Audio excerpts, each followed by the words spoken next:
많도다.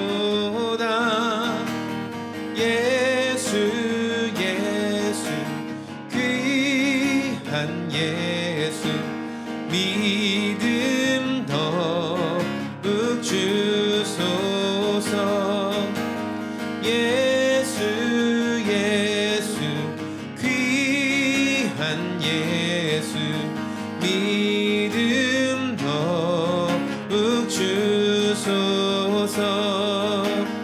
예수 예수 귀한 예수 믿음 더욱 주소서.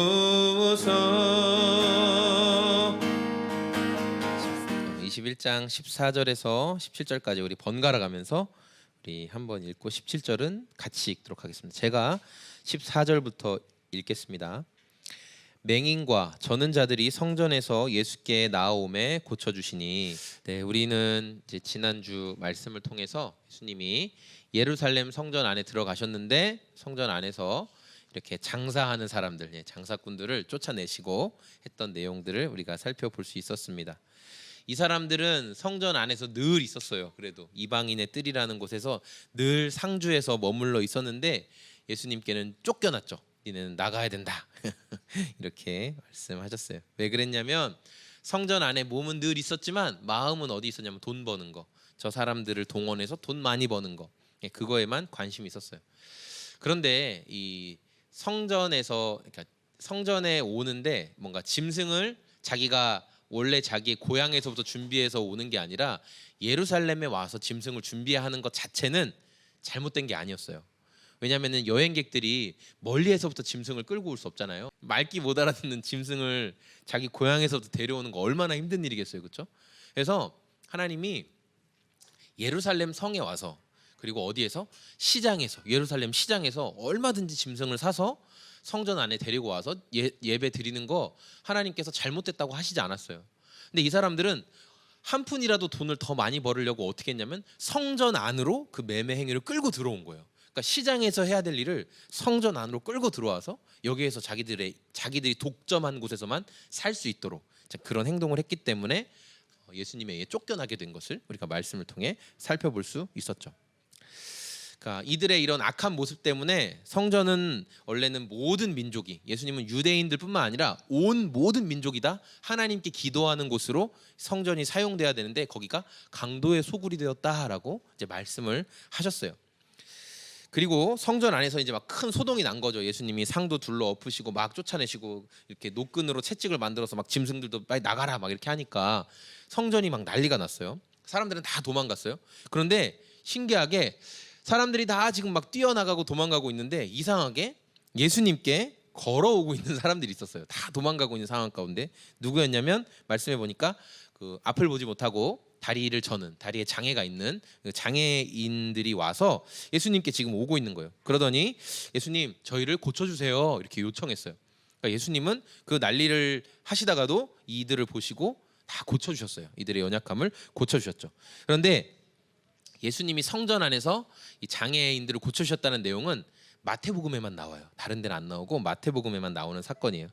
예수님께서 내가 정말 이 성전의 주인이고 이스라엘의 왕으로 온 자다라는 것을, 그 권능을 보여주시기 위해서 성전 안에서 장애인들을 고쳐 주신 것이죠. 하지만 예수님을 대적하던 종교 지도자들은 어땠냐면 이 놀라운 기적을 봤죠. 놀라운 기적을 봤는데도 우리가 말씀에서 본 것처럼 시비를 거는 거예요.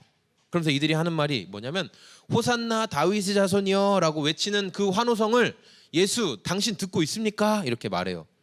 왜 저 어린 놈들이 하는 말을 가만히 듣고 있습니까? 지금 그 얘기를 하는 건데 왜 그러냐면요, 호산나 다윗의 자손이여 라는 말은요 이스라엘이 그렇게 오랫동안 기다리던 메시아에게만 할 수 있는 말이에요.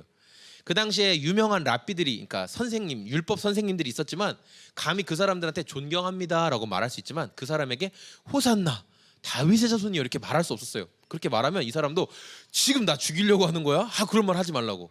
절대 들어서는 안 되는 말이었는데 감히 예수님께 그 나사렛 촌동네 시골 촌뜨기한테 지금 아이들이 그 말을 하고 있고 심지어 예수님이 가만히 듣고 있어요. 그러니까 종교 지도자들이 분노한 거예요. 저놈이 아무렇지 않게 저걸 듣고 있어? 이제 그런 일이죠. 종교 지도자들이 막 이렇게 예수님 앞에서 방해하고 막 시비를 거니까 예수님이 이렇게 말씀하시는 거예요. 시편 8편 2절에 보면 이런 말씀이 있어요. 어린이와 젖먹이들까지도 그 입술로 주님의 위엄을 찬양한다. 이런 말씀이 이미 기록되어 있어요. 그러니까 예수님이 메시아로서 예루살렘에 입성하시는 것은 이미 성경에 기록된 거예요. 아이들의 입술을 통해서도 찬양 받으실 것으로 약속이 되어 있어요. 그러면 종교 지도자들과 이 제사장들과 뭐 이런 율법 교사들은 이미 성경을 많이 연구하고 있는 사람들이기 때문에 예언의 말씀 이렇게 딱 들어오시려는 것을 알고 있어야 되는 거예요. 왜냐하면 구약 전문가니까 자기네들이 구약 성경을 그렇게 많이 읽었으니까 이런 사건이 지금 예루살렘에 나귀를 타고 지금 들어오는 저 사람 이게 다 성경에 기록되어 있었잖아요. 아이들 젖먹이들이 막 입으로 찬양하는 저 사람 저 사람 정말 메시아인가 보다 능력을 행하는 저 사람 이렇게 딱 알고 있어야 되는데 이 사람들은 자꾸만 예언이 성취되는 것을 보면서도 의도적으로 저건 아니야 그렇게 행동을 하고 있었어요. 왜 그랬을까? 왜냐하면요 자신들이 그동안 열심히 쌓아둔 그 공든탑이 예수님 때문에 지금 무너지게 생겼거든요. 이익을 위해서 이 종교 지도자들은 자기들의 이익을 위해서 에돔 족속 그쵸? 지금 약간 이 이스라엘 사람들이랑은 원수지간인 에돔 족속 출신인 헤롯 왕과 지금 딱 정치적으로 야합을 했잖아요. 성전 기득권을 차지하기 위해서. 그리고 성전을 차지하고 막대한 돈과 이권들을 자기들이 딱 쥐고 있었어요. 근데 예수님이 나타나서 그걸 막 지금 쥐고 흔드는 거예요. 막 무너뜨리는 거죠. 당장이라도 예수님을 없애버리고 싶은 거예요. 저 예수 때문에 우리 지금 망하게 생겼어.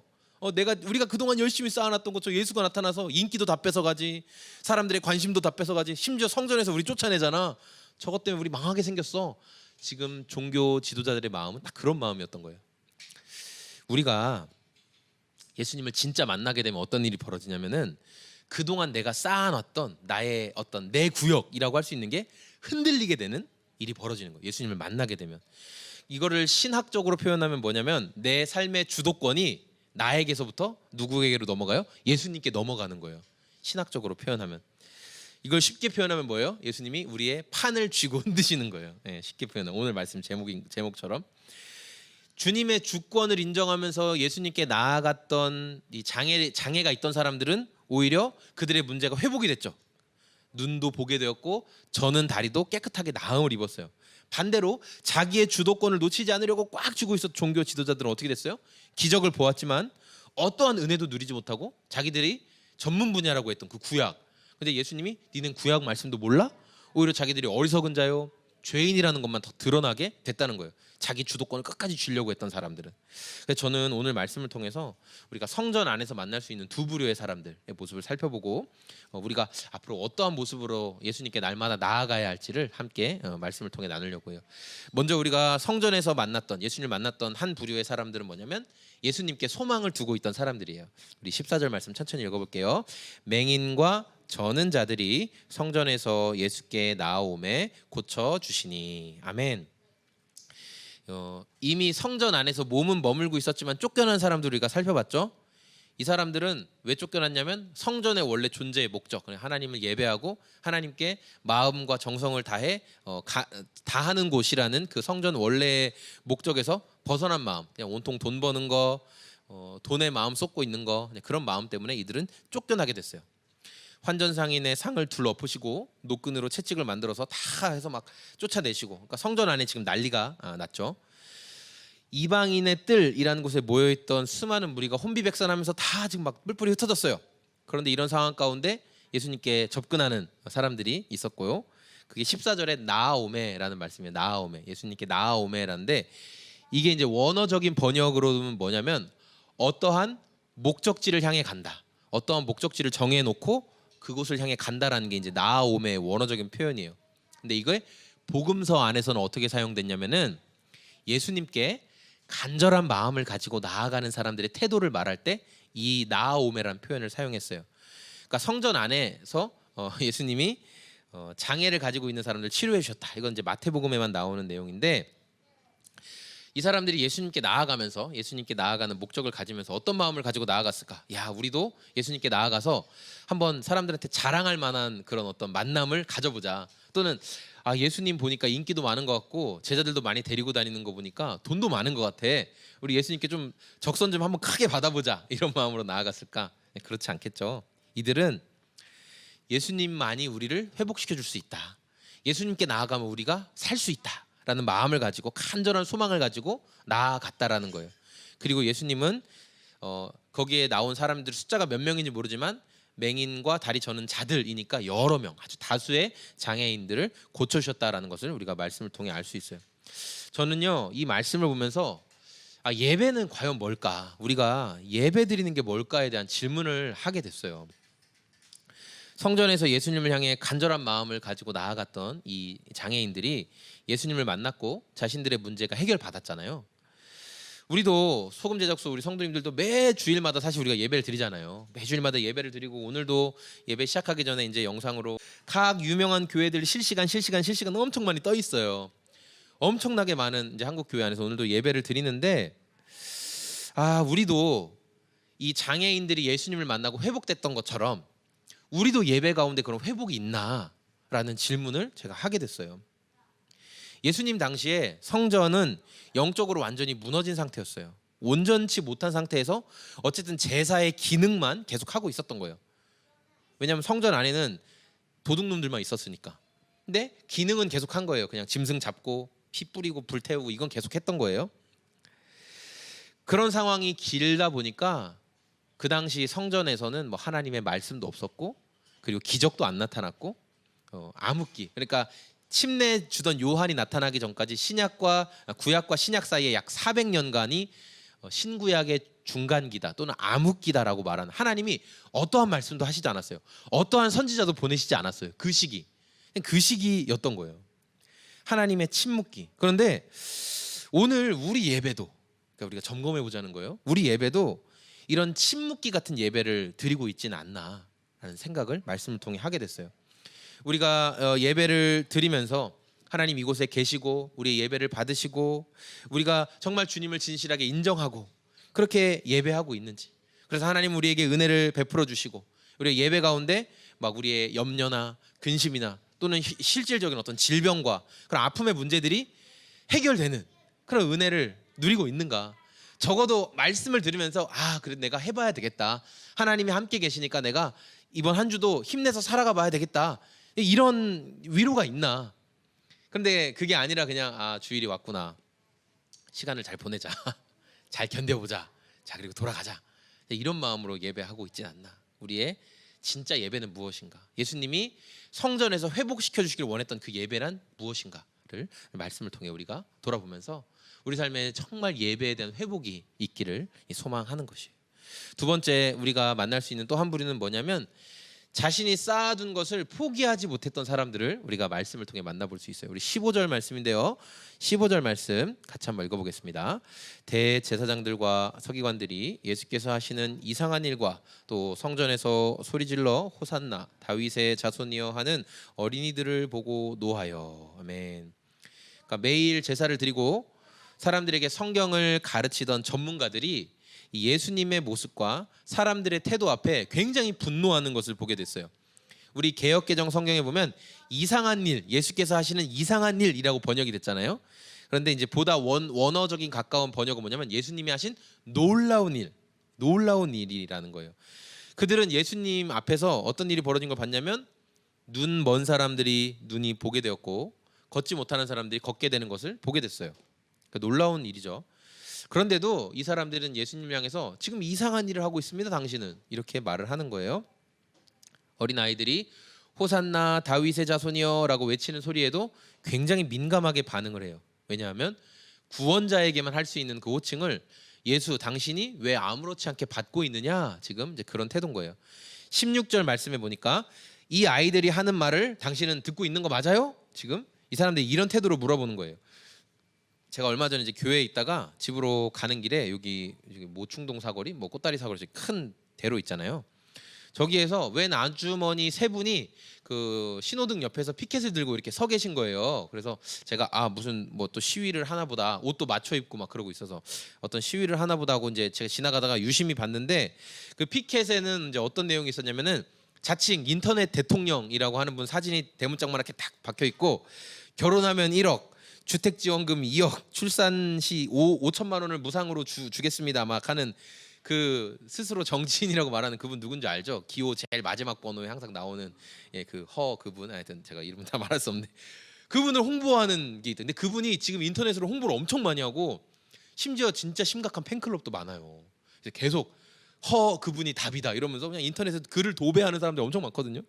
그래서 제가 보면서 아이고 진짜 황당하다 이 생각했는데, 그런데 지금 이스라엘의 종교 지도자들이 느끼는 당황스러운 마음은, 예수님을 보면서 느끼는 당황스러운 마음은 제가 그분을 보는 것보다 더 컸을 거예요. 예.